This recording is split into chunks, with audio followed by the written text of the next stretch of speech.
are you? Your fans are starting to fill in from the I promotion like that that. you did. That you I did. like If you that. if you guys who are following me don't know who this is Dan. Is it Regan or Reagan? It is Regan. Regan. Dan Regan, Regan, long name. Yep. who is one of a bunch of guys and gals on social media that are taking over social media because of Gen X. And I show a lot of his videos as he likes to remind us how old we are as Gen Xers. How long have you been doing the comedy, man? Well, first of all, thank you for sharing my stuff. I really appreciate that. No worries, man. I, I, I started doing stand up in 2003. Uh, Okay.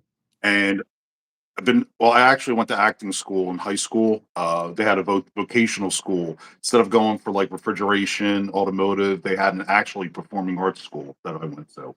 Um, so I started actually writing comedy bits back then. So, but actually doing stand up comedy since 2003. Now, is this your full time gig or is this a part time hobby? What is this? I do this full time. I also have another full time gig that I have a pension from. But this is also I do this almost full time as well. But this I could do whenever, which is nice. I wake up 3 o'clock in the morning and do it. Do you stick to the East Coast mainly, or do you tour the country? I've never toured. The most I've ever done, I've done a lot of local shows. I've done New York, Philadelphia, a lot of Jersey. Obviously, that's where I'm born and raised and still live. So I've never toured. I've had people ask me, and I would love. I kind of stepped back from doing stand up last year just because I wanted to focus on this full time because it was taking up a lot of my time. And I kept saying no to promoters and friends of mine that I like, and I just felt bad. So I just finally put it out there that for the time being, I'm taking a step back. Gotcha, gotcha. Are you familiar with the Gen X Takes Over tour? The four TikTokers that are touring together. Yeah, we saw them last year in Atlantic City. I went and saw the show, and Dad Bod veteran reached out to me a couple months ago and said, once we're coming back around, if you want to check us out again, so I might go see him again. Great Nice. show. Here in your area, I recommend it. They put on a great show. It looks pretty interesting. We have a woman here in the Chicago suburbs that started doing TikToks during the pandemic, like everybody started. It seems like everybody started during the damn pandemic. She started Hmm. doing TikToks during the pandemic, and she is an American born, but of Indian parents. So her parents still have very Pinky Patel. Do you know Pinky? I've heard the name. I've heard the name. So Yeah. she imitates her Indian mother a lot or imitated her Indian mother a lot on TikTok, and she blew up. She blew up to like 4 or 5 million followers, and everybody was loving her stuff. She's from the northwest suburbs, and few Hmm. years ago, actually, she started touring full time. Quit her job in I believe in IT and started touring full time and has not stopped. She goes all over the country. I bet she does a couple of hundred shows a year, and all Yeah. because of that TikTok growth. Where did you grow It's first? Was it amazing. TikTok? Well, actually, I started out on Twitter when it was Twitter, Right. way back when, just writing. That's where a lot of these jokes that I've like all the Hey Gen X stuff. That was really just tweets I wrote years ago, and not until I actually started doing videos on TikTok that I realized the reactions people would get, like you and so many people. Like, why are you making us feel old? And I never set out to do that, but like the first one I ever did years ago was the Wilford Brimley thing, which blew my mind away. That he was 49 in Cocoon. That Right. blew my mind away. So I'm like, I got to share this with other people because I'm miserable now. So I shared it. And I'm not going to say I enjoy other people's misery, but it's nice to know I'm not alone. Put it that way. And here's the thing: I always bust your chops about making me feel old, but it also takes me back to the generation I grew up with. And Yeah. I used to watch when I was a kid, my father and my mother reminisce about the 50s and the 60s. And I used to think about, oh man, look at these old timers reminiscing about an era so far gone, nobody gives a shit about it. And now that I'm 54, I was born in 72 in May of 72, and I watch the social media content that's coming out from the 20 somethings that are all trying to emulate the 80s now. So the 20 something rock bands are doing the classic rock thing. So many of them are wearing the bell bottoms. They're doing old fashioned guitar licks and drum beats. And a lot of the 20 something year old kids on social media are listening to hair metal. They're listening to Michael Jackson. They're listening to Madonna, and they're going Mhm. back to those styles. And now I'm thinking, I watch content like yours. It takes me back, and I realize, well, fuck, I'm my old man. I'm the way my old man was in the 80s, thinking about the 60s and the 50s. Absolutely. And then along you come and remind me just where in that pecking order I truly am. Yeah. It's nice. It is nice to reminisce. Reason why I do the one joke about talking about the 80s, I was like our grandparents talking about the 40s, because I was raised by my grandparents. I That's who raised me.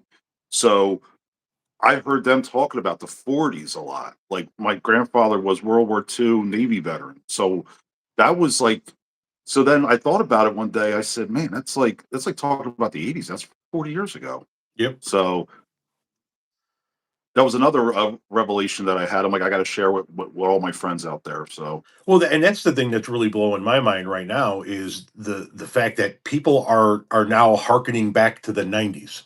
And they're reminiscing about, oh my god, how long ago the 90s were, and if you were growing up in the 90s you're old. And I'm like, the 90s, shit, I was an adult in the 90s. What, have we completely blown past the 80s now? Everybody's yeah, like, well, where were you, how, what did you look like you did that bit, what did you look like in the 90s? Shit, the 90s. Yeah, I was a young adult in the 90s. Let's talk about the 80s when I was yeah, in high school, when I was getting cigarettes out of the pull tab machines and buying gas for 98 cents a gallon. So there were yep. far better times in the 80s than there were in the 90s. So I'm 54. How old are you now, Jay? When were you born? I just turned 55 in January, so I was 71, baby. Chewing on the same dirt. Chewing on the same Yep. dirt. Yeah. We you and I grew up. Were you your parents' remote control when you were a wee lad?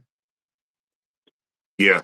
Yeah. Absolutely. My grandfather always went out Fridays and Saturday nights to go play cards, so it was always pretty much me and my grandmother. And Saturday nights was Love Boat, Fantasy Island, stuff like that. And I was always the clicker for, Yeah. so we got cable. Then I was the cable box pusher. When we had the knobs, and so I was the remote control. I would stand by the TV, and my mom would go, "Turn, don't want it, turn." And you do that until you found that channel. Something that, like, I don't have a child that didn't grow up in a world where they could pause live TV and get up and go to the bathroom. Yeah, And I try to explain to them, that was insane. Man. if you missed something when we were growing up, you just missed it. And what you You did was you missed it. ran to the bathroom during the commercial and you did the Dukes of Hazzard barrel roll over the couch to get back so you didn't miss anything. Absolutely. And he did the Dukes anyway because they were cool the way they slid into the. That was awesome. We all did the Dukes. Oh yeah, we all love the Dukes of Hazzard.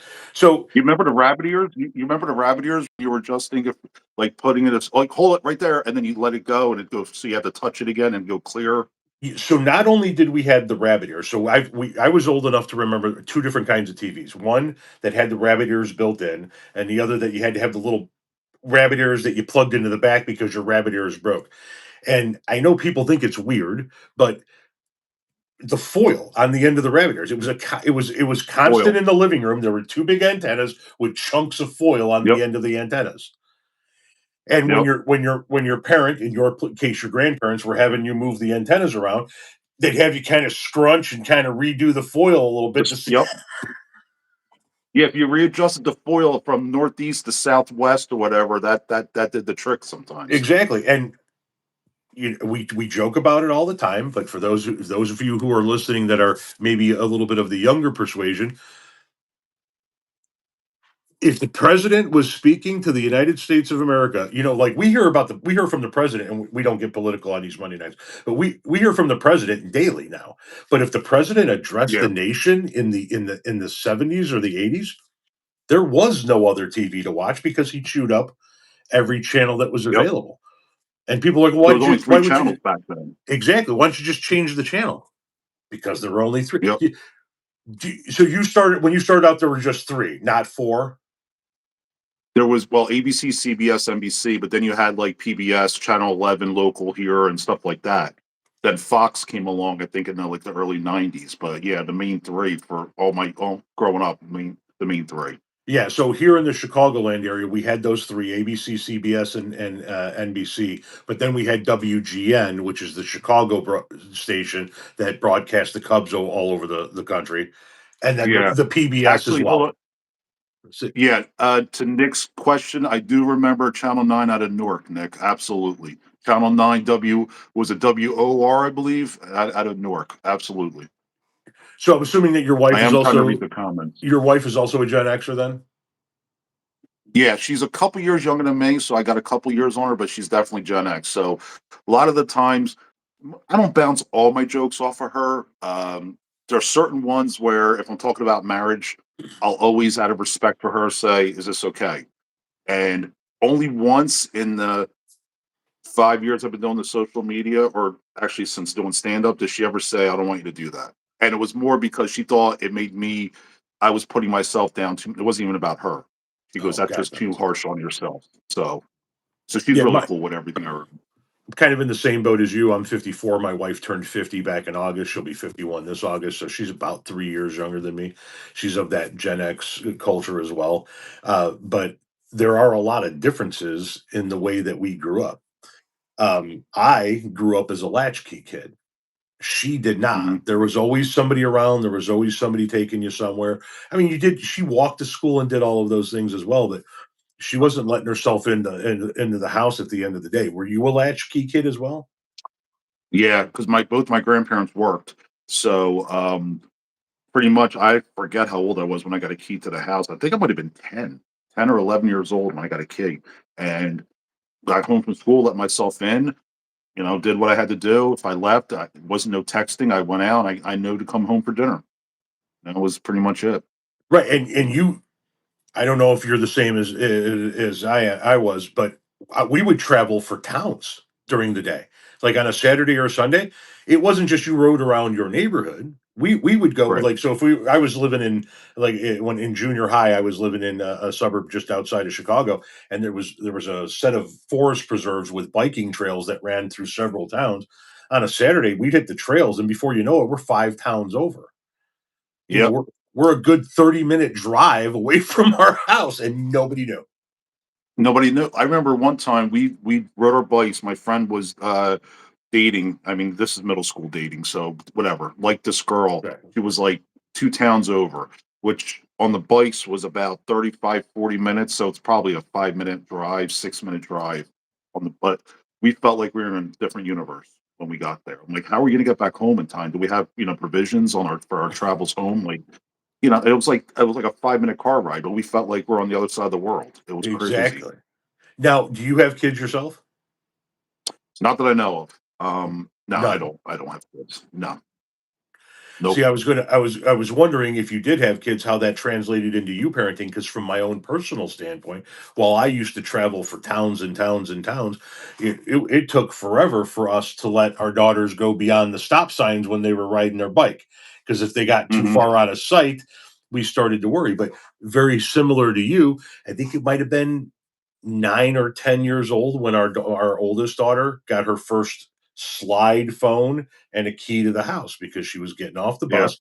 The bus stop was 4 houses away, and she needed to let herself in. Now, with us, it started with a key, and it Right. developed into a phone because came home one day, luckily early, and she was in the front yard crying because she went to go unlock the door, but there was a big spider on the door and she wasn't touching it. And since she didn't have a phone, she had nobody to call.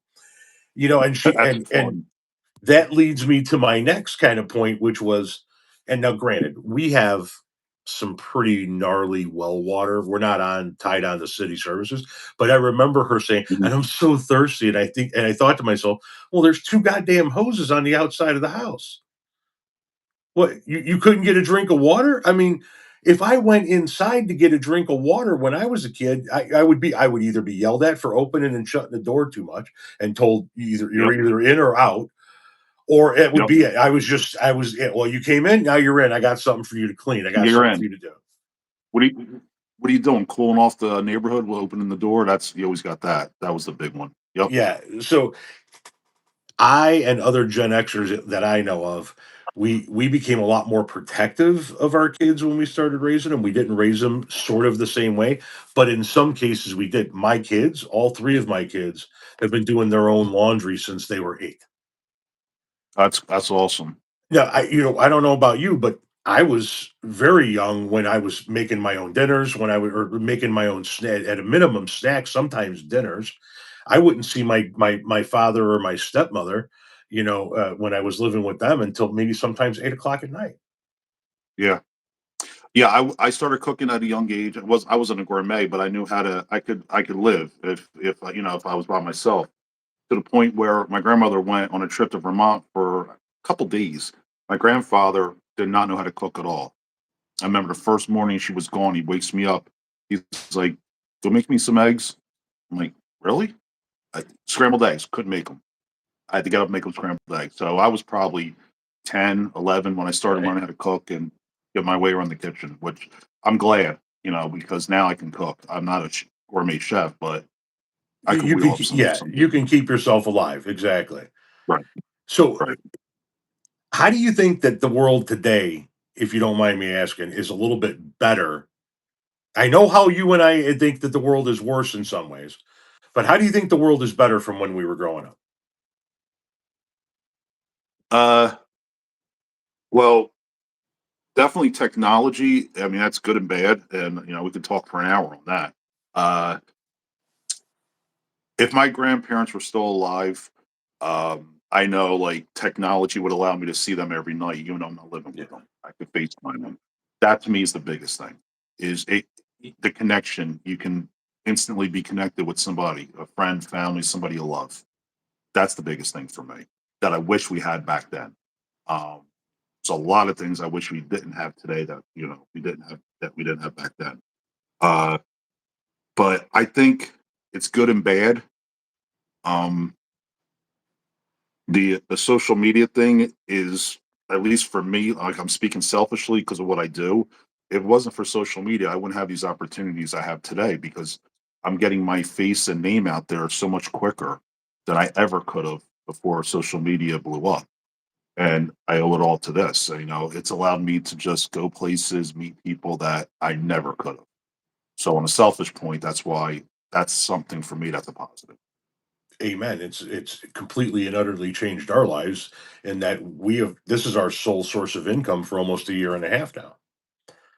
That's Something awesome. that I never thought in a million years would have been possible. I don't know if you've seen any of the content that I've done about it, but when my 14-year-old son was small and he was showing me videos of kids that were playing with toys, and he's like, "This one made 1.5 million last year, and this one made 2 million." I'm like, "That's not a thing.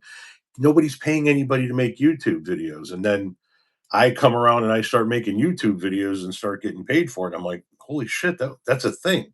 So yeah, the social Yeah. media aspect, it scares the shit out of me from a standpoint of my kids because I've seen a lot of really gnarly stuff go down on social media involving kids. But you're right.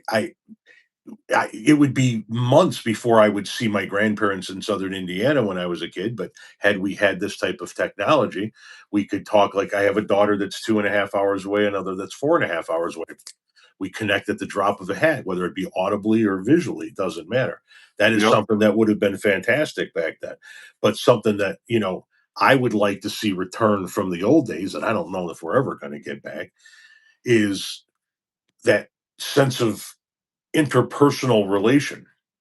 The I think social media and the technology, even though you and I are speaking live, has taken that away from people. Like, no, Sebastian Maniscalco is a stand-up comedian that did a bit about this once, and he talked about 25 years ago, somebody knocked on your door, you were excited. 30 years ago, 40 years ago, Yep. you were excited because you had company, and everybody stopped what Right. they were doing, and you shut the TV off, and you brought the company in. Now it's all this. You go days, maybe weeks without interacting with people in the outside world, even though you're connecting with them. So that's an Yep. aspect that I'd like to see come back. I agree. I agree. And I was guilty of that when I first, me and my wife started dating in 2013.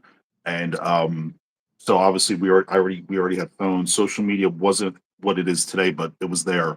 And she called me on it a few times, and I didn't realize how rude I was being. Sometimes at dinner, we'd be talking, I'd pull out my phone. And to this now, I won't do it. When we go to dinner, if I have to use my phone, I'll say, is it all right if I, people might say you have to ask permission. It's just courtesy. Like when we're at dinner, that's our time. That's like our time. Phones can wait. I got my phone on if somebody wants to call, if there's an emergency. But that's something I used to do that she called me on. And you're right. That's the kind of things like just human connections are sadly going away. Um, And I think my nieces it's and nephews. go ahead. Sorry, niece and nephews. What? I was going to say, my nieces and nephews, and not just them, all the younger generations, their heads are buried in the phones. And listen, if I was their age, I'd be the same way. I'm not putting them down. That's just the way life is now. Um, when we were kids, I know we sound like old fogies saying this, but I'm so happy we didn't have this when we were kids for a number of reasons. Yeah.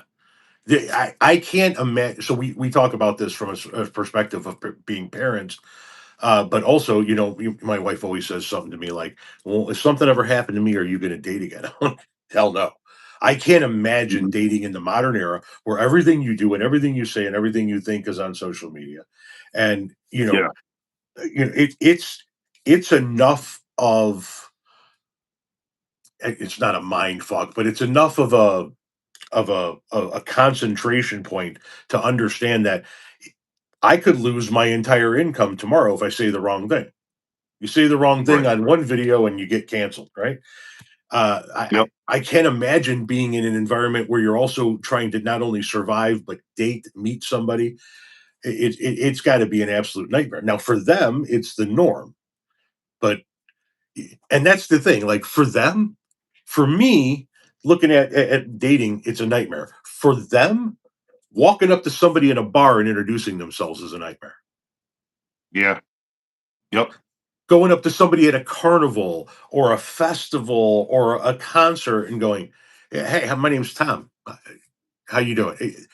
Nightmare scenario for my kids. Nightmare. And listen, it was nerve wracking when we were kids, but it made us better because it allowed us to overcome. That's something that it made you like almost like throwing you in the pool when you couldn't swim. You learned how to swim, sink or swim, and that's going up to somebody, a girl. Like I talked about that. I saw you reply. You said something like you never slow danced at a roller rink. Unfortunately, I did. I was never a club person. I was never one for clubs. I was always the wallflower. But when you're there and the slow songs come on, you kind of get pushed by your friends. So going up to a girl and saying you want to dance and waiting for her to say yes, hopefully, when she says no, and I've heard no, man, that is devastating. You just slump back to the wall. See, I never slow dance at a skating rink because I never learned how to skate. Yeah, I've never learned how to roller skate, ice skate, or skateboard.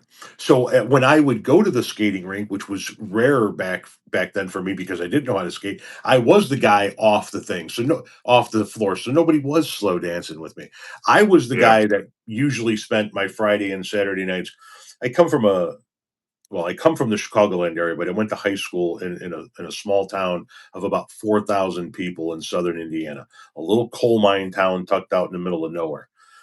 And our Friday and Saturday nights typically consisted of cruising the strip back and forth in the main drag in town. And you turn around at one parking lot at one end and the other parking lot at the other. And there were Mhm. people parked at the various parking lots throughout town. They had their music going and the summer air was out and all of that. And I just preferred being outdoors and being with that crowd than hanging out at like the roller rink. I wasn't a club guy. I wasn't much of a Mhm. drinker, so I wasn't like trying to get into bars or even buy alcohol with fake IDs. I was just cruising the strip and buying my weed and listening to my music. Were you guys cruisers back then and back in New Jersey? The little like when I was 15, before I got my license, a friend of mine got his license before me, so he got a car, so we would jump in his car. But up until then, I did a lot like you. My thing was sports. I played sports growing up. Luckily, there was a little league right down the street from where I lived, and it had a basketball court, had a parking lot. So we basically played basketball. The parking lot was street hockey. We played baseball in the baseball field, and we used the outfield for football. So we ran the gamut, and we were always outside. And our favorite, this takes me back every summer from like 10 to 14 kicked the can every night during the summer, which Yeah, was phenomenal, catching fireflies. which I Uh, don't have anymore around here. yeah, you don't have them. You don't. When's the last time you Not saw a many. firefly? I did see one this past summer, and I said to my wife, I wish I could had my phone. I would have taken a picture because they're few and far between where I live now. Yeah, it used to be that they were everywhere, and now Yep. like you said, maybe it's just I'm not looking for them anymore. But when you used to be always looking for them when you were kids and whatnot. But Yep. I want to ask you about your content for real quick, if I could. We're gonna go back into some of the stuff that we long for, but Okay. what made you come up with I'm not calling it a gimmick, but your shtick of the pan delivery, the very dry, hey Gen X. What made you come up with that angle? Honestly,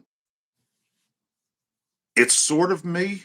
Like it's not me 100%, but I I told you I went to acting school, and I was told so many times by my acting teachers, like, you got to get more animated. Your face is showing nothing. Like there's no emotion, blah blah blah. So then when I started doing comedy, they always say you got to find your voice in comedy. Takes you years sometimes, and I would try all different. I would try to laugh. It was forced. I tried to smile when I was talking. Didn't feel right. So one night I was kind of not in a great mood when I did a show. I just said, you know what, screw it. I'm not smiling. I'm not going to smile unless somebody makes me smile.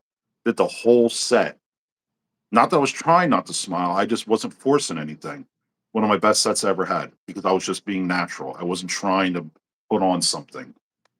So when it comes to my videos now, there's times where I probably could crack a smile or laugh, but then I think I'm it's not being for like I'm not holding it back. So that's been my thing now. So now I make it a point.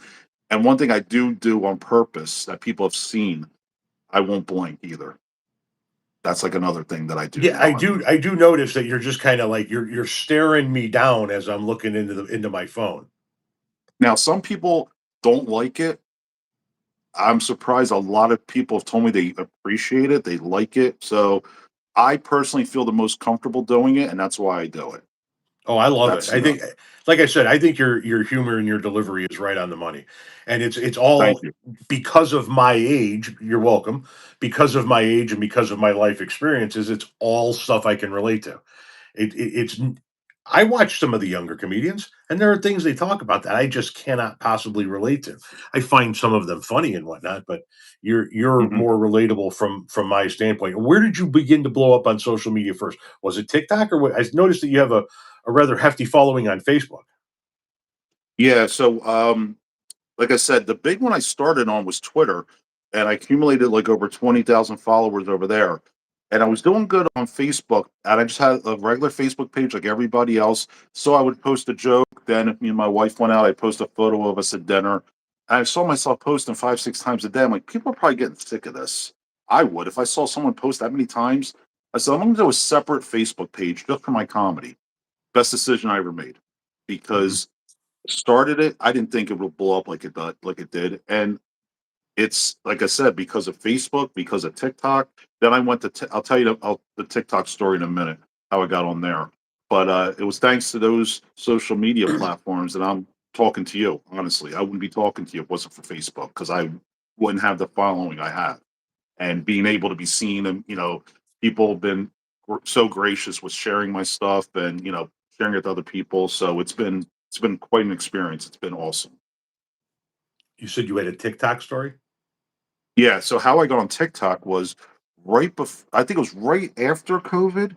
I was at a show and a friend of mine, she was on the show with me. Her name's Sarah Shafetti, and I forget her account name on TikTok, but she has a decent big following. Back then, I'm like, how many people she had over 100,000 followers. I was like, wow.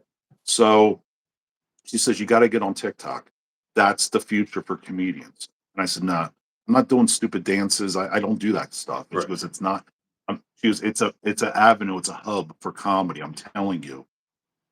It was after COVID because now, yeah, it was after COVID because I started doing it and I thought if I got on here during COVID, That's when she got on. She goes, everybody was home during COVID.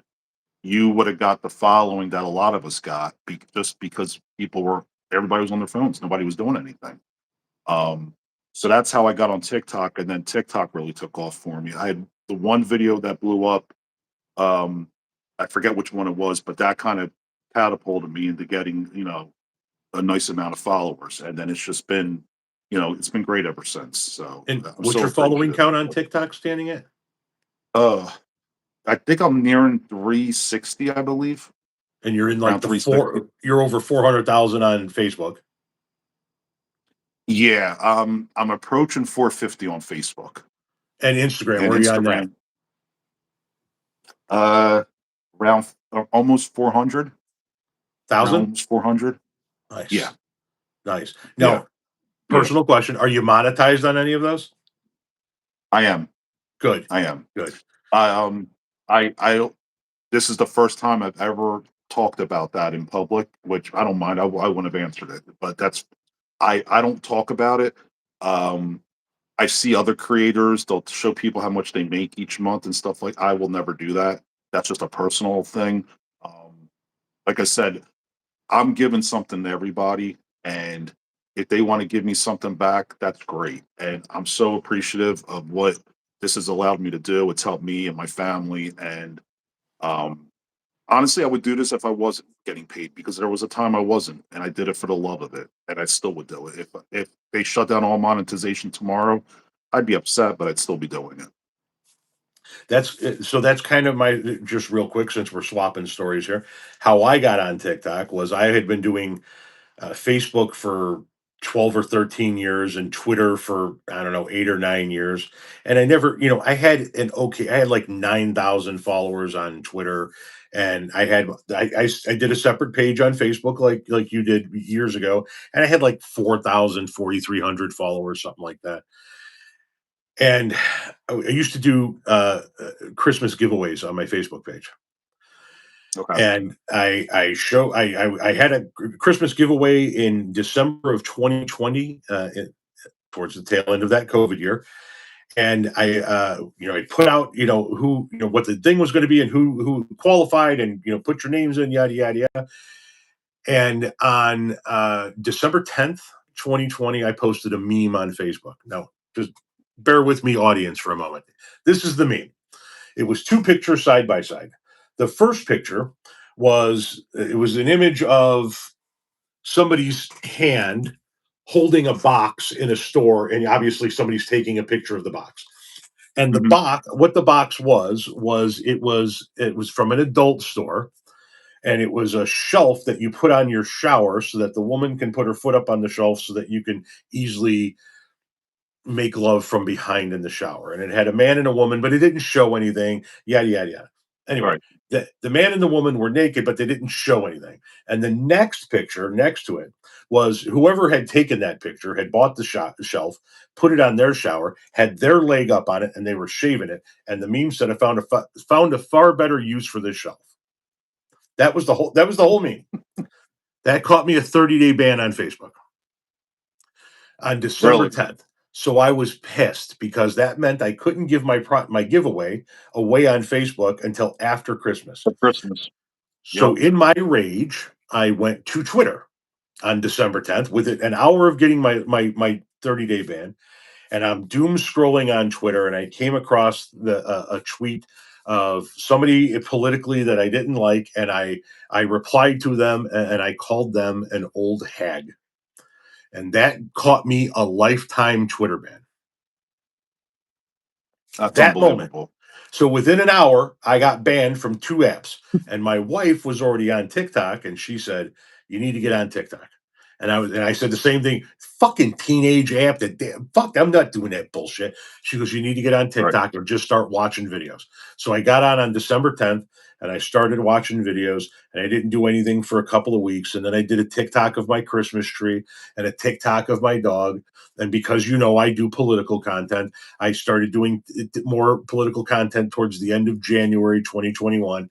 And what I did Mhm. was I just took the stuff that I had been writing about on Facebook and Twitter and started doing video content on TikTok. And holy shit, it took off. I remember I did one video in my truck when I was about 7,000 followers, and that week I added 180,000 followers. Um, uh, and it was off to the races. And before you know it, I had 1.5 million. That's awesome. Yeah, it was fantastic. And it wasn't until that 1.5 million account got banned that I started focusing on putting content on YouTube, which Hmm. I had the YouTube page for years, and I just put old landscaping videos on it. It was nothing. Right. Couple of videos of us on vacation, and I had like, I don't know, a couple of hundred subscribers. So what I started doing is I started making content on TikTok, keeping it private, downloading it to my phone, and just posting it to YouTube. And then YouTube took off, and now I'm at 370 some odd thousand there. So That's awesome. it's that progression, and now I'm putting all my content on all of the platforms, Facebook and Instagram, because I am monetized on them, and there is some money to be had out there. And I'm of the opinion that, yeah, I did this for 5 6 years for free because my wife was the bread earner. I was retired from landscaping, and I like doing it. But if they're going to Hmm. pay me to do it, I have even more of an incentive to do it. Uh, Absolutely. so now it's my job. It's our full time job, but nobody came to hear about that. People are hearing me my jibber jabber here, but No, that no, that's very interesting to me. Like that's awesome that you were able to turn a negative to getting banned twice in an hour to what you did. So that was cool. I didn't think anybody wanted to see this. I didn't think that I had the I guess the personality or the screen presence for doing video content. I thought it was always going to be something that was going to be written. And when I Right. did start doing video content, and the first few people started showing up, I was like, okay, maybe I can maybe get 1,000 followers on TikTok, but nobody's really going to be interested in saying what I have to say. But goddamn, I was very very wrong about that. And I do get people from all walks of life. There are the people that follow me for the politics, but then there are the people that follow me because they're Gen Xers, and they see some of the shit I talk about, and they're like, hey, I can relate to that. Or they Right. see the Tootsie Pop shirt, and they're like, hey, that takes me back, or the Showbiz Pizza Right. shirt that takes me back. So it's a weird kind of amalgamation of a following on TikTok, and more so even here on YouTube now. But um, this is, Well, I think, my new. Yeah. I got to tell you a personal thing real quick because I'll forget. That's why I'm sorry to interrupt you, but I'll No, no, no, forget it. go, go, go. Um, so the first time you stitched one of my videos was pretty cool moment. I got to tell you, because I would scroll and I would see your videos and I'd sit there and watch and I was entertained, and so I knew you. This is, I think, the first one you did is when you still had your old account. You had over 1 million. Yeah, you Yeah. did because I remember you stitched my video and I said to my wife, I go, that guy Tom Powell stitched one of my videos. I goes, dude's got over 1 million followers. I'm like, how cool is that? So definitely, it was pretty cool the first time he did it. Then he did it again, and then I was joking around my wife. It's like, hey, my buddy stitched another one of my videos. So it was definitely cool. So I had to tell you that. So I refer to you as my um, friend because I mean I feel sort of a connection with you because of the content that you make. So yeah, and I look at everybody through a lens of until you give me a reason not to be your friend. I'm friendly with you. I'm cool with you. right, You might not be my jam. I might not hang out and go have a beer with you, but I got no reason to dislike you until you give me a reason to dislike you. same, Um, same. yeah, and so too many people. That's the other thing. Just let me get off on a little bit of a tangent here. Too many Mhm. people on social media our age get into these junior high level public beefs. And this one's got a problem with that one, and this one said this one, and that is the one thing that I work overtime to avoid. Like if you remember going back to the womb lands thing on TikTok. Yes. Okay, so that I'm talking about that kind of online drama. Whenever Yep. I see that amongst like mutuals of mine, you'll never see me make a piece of content about it because I don't want No. any fucking part of that.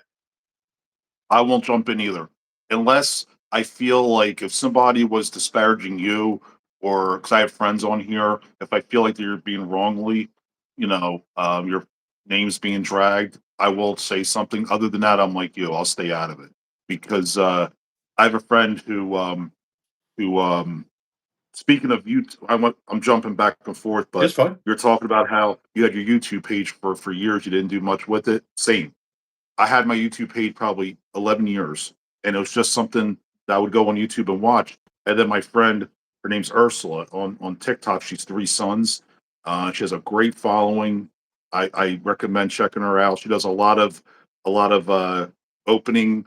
She has like she's more of like a niche thing now where she opens stuff for people, but people love it.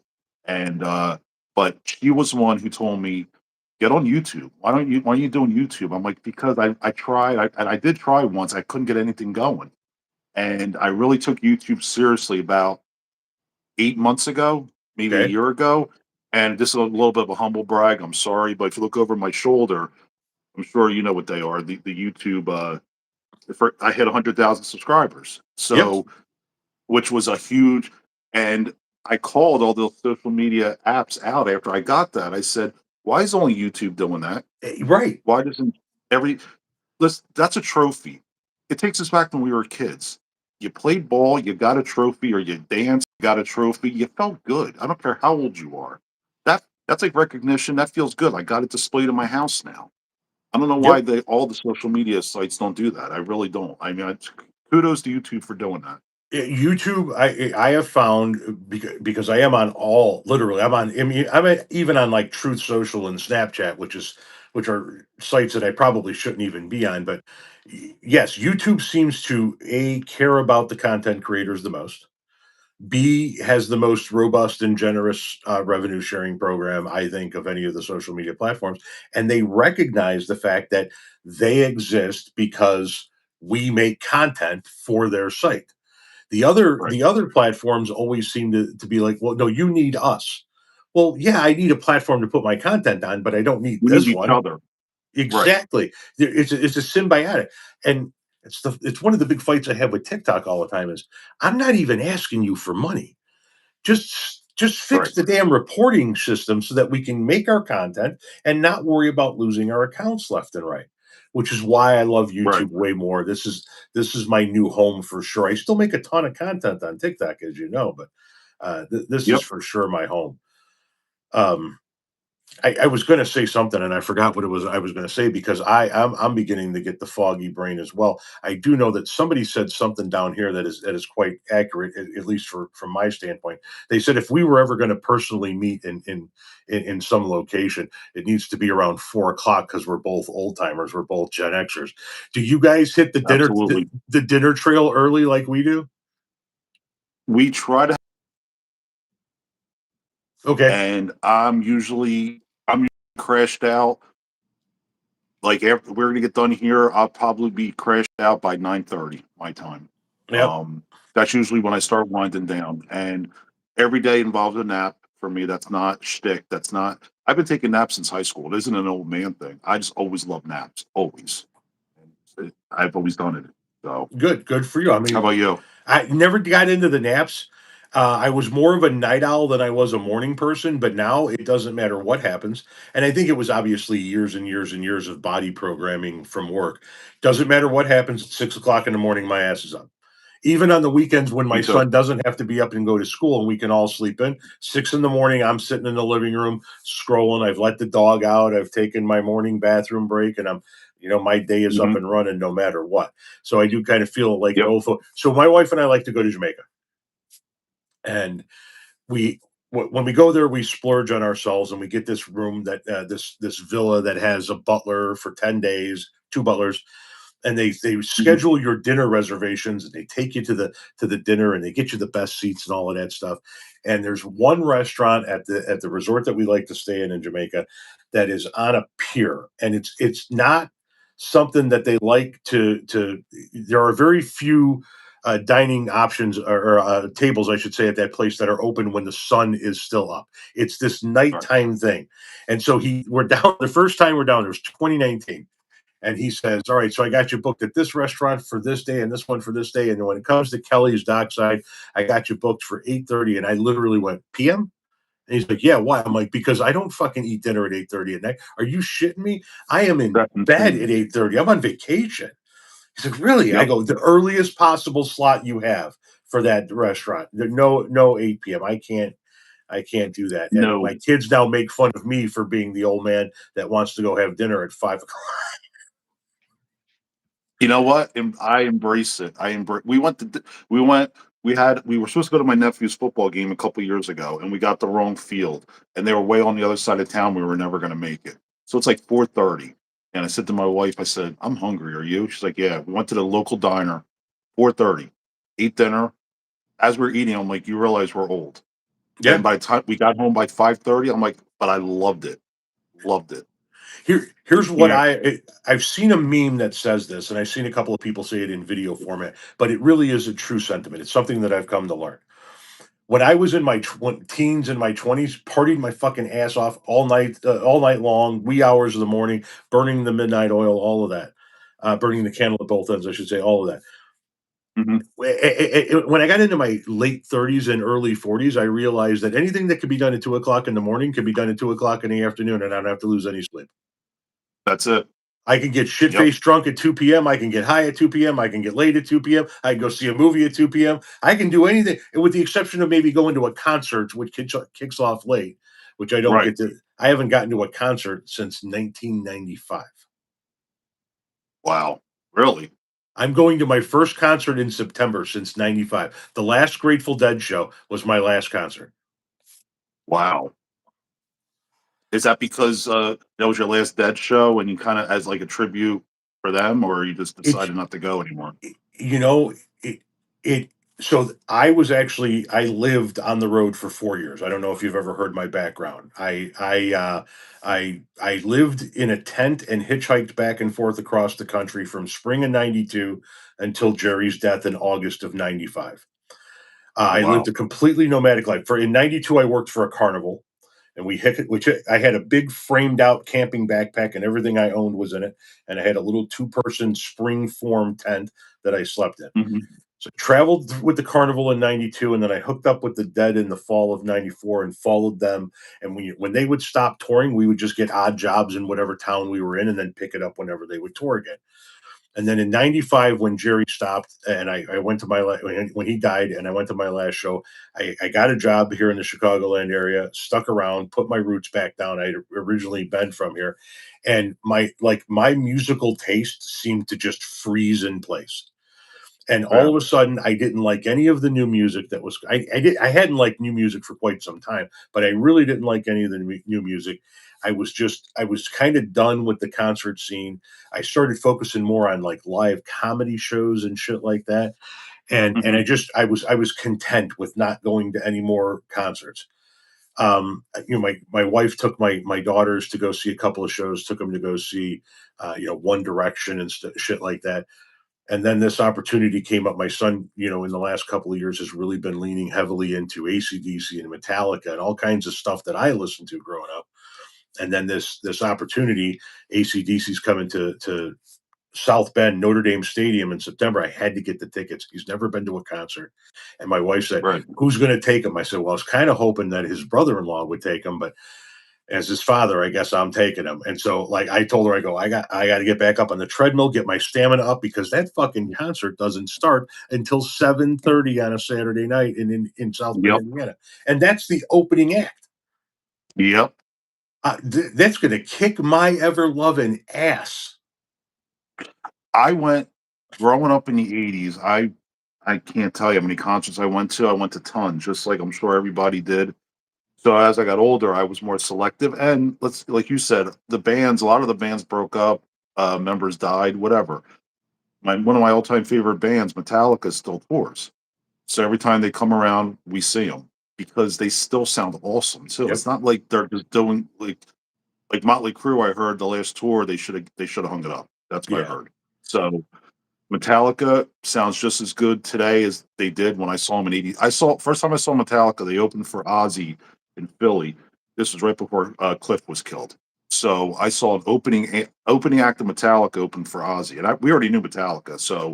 Um, so we saw Metallica last year. It was a Friday Sunday night deal. They did two shows in at North Jersey, and so they get Saturday off. So after the first show Friday night, I did a video Saturday morning just saying how everything hurts, this and that. I need to go buy some insoles, and I went to the store and I picked up some Dr. Scholl's, and I did another video. I didn't say their name, and I covered their name with my hand. It's not a sponsored thing. Right. Dr. Scholl's reached out to me 2 days later, and No they said we shit. want to send you, like we want to send you some stuff, like which was great, and I needed it because then we went to Sunday's show, and yeah, it's a lot, man. Like I would suggest to you, um, get some insoles for your shoes for sure. Uh, Definitely some wipes, like just for your head and stuff like that. Just the basics. Or the basics 50-year-old package when you Yep. leave the house. Your ibuprofen, whatever you definitely ibuprofen. Oh yeah. Um, but I'm seeing we have two shows in September. We're going to see AC/DC and then Iron Maiden, their 50th anniversary show later that month. Oh, no, I love Iron Maiden. One of my favorite bands of all time. I think probably one of the Yep, best metal bands ever. ever. Saw them a couple years ago at Madison Square Garden, and my brother-in-law said, they're coming around again they've been around 50 years. I said that's insane. So yeah, oh, another Hey Gen X coming up, by the way. Uh, Right. 50 years Iron Maiden. But yeah, so we're seeing them, and then I'm seeing a Black Label Society, that's Zach Wild's band in New Jersey next month, and that was actually how that happened was pretty cool. Like it was a talk because Zach follows me on Instagram, which is Oh, insane. nice. Like That's great. that's insane. And he said I did a video. He sent me merch. His wife reached out to me. She was like, Zach wants to send you something. So I did a whole video. He sent me like 3 hoodies, t-shirts, a hat. It Nice. was it was great. So now we're gonna go see them next month, and I can't wait. It's gonna be awesome. What other celebrities? Do you know any other celebrities that follow you? Uh, you, I'm not a let's celebrity. I'm just see. some. Nah, you are. Let's see. There's oh yeah, Mira Sorvino. Oh, nice. Uh, Nice. she follows me. I'm trying to think. It's funny because when a celebrity likes your video, your content, or they follow you, you can't help just be a fanboy. I don't care. I don't.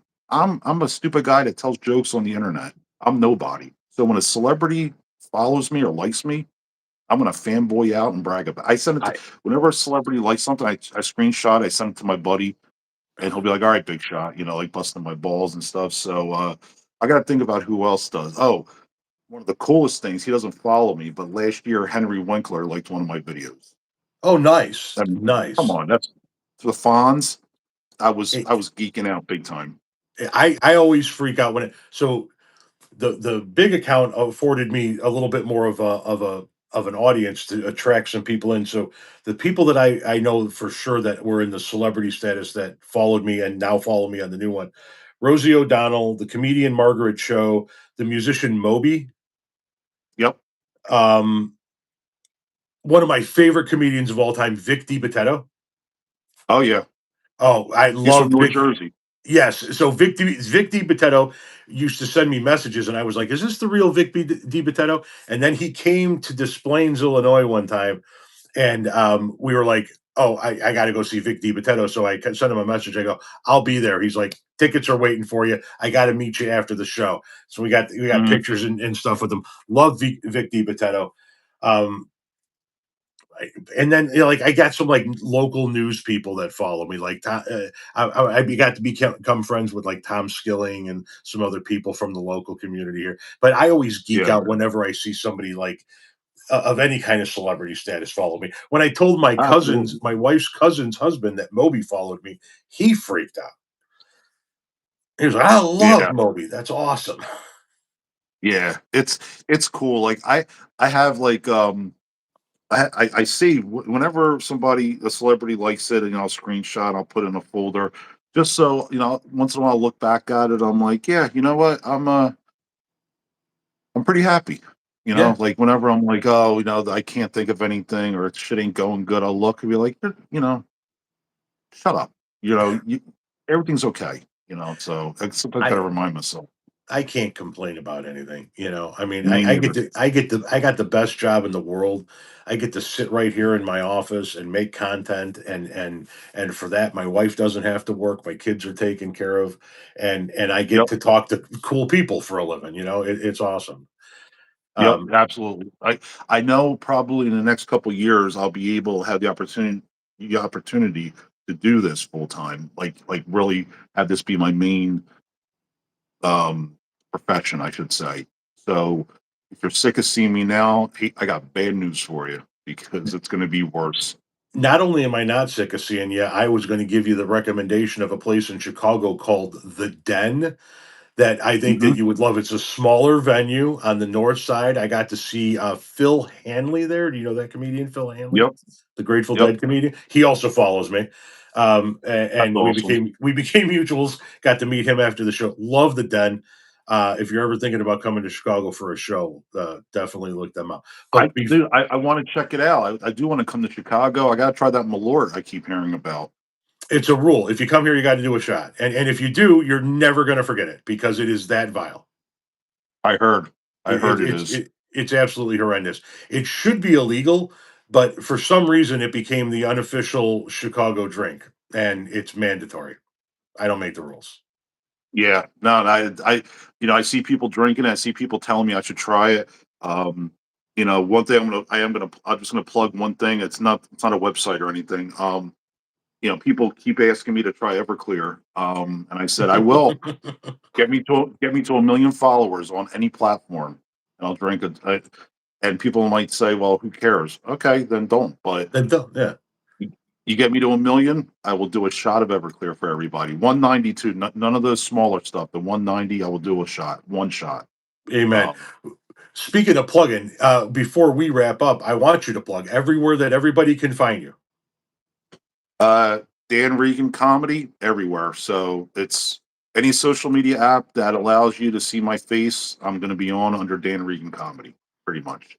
Fantastic. So, Um, are you on Threads? We know you're on Facebook, Instagram, YouTube, and TikTok. Are you on Threads? I'm on Threads, and that's actually it. I don't think I'm not on anything else. I don't think. No Blue Sky, no Substack. I signed up for Blue Sky a couple years ago. I'm not really active on it.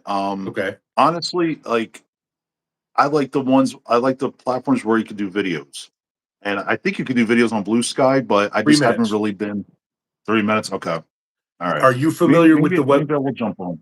Are you familiar with the website Repurpose? I've heard of it, not really familiar with it.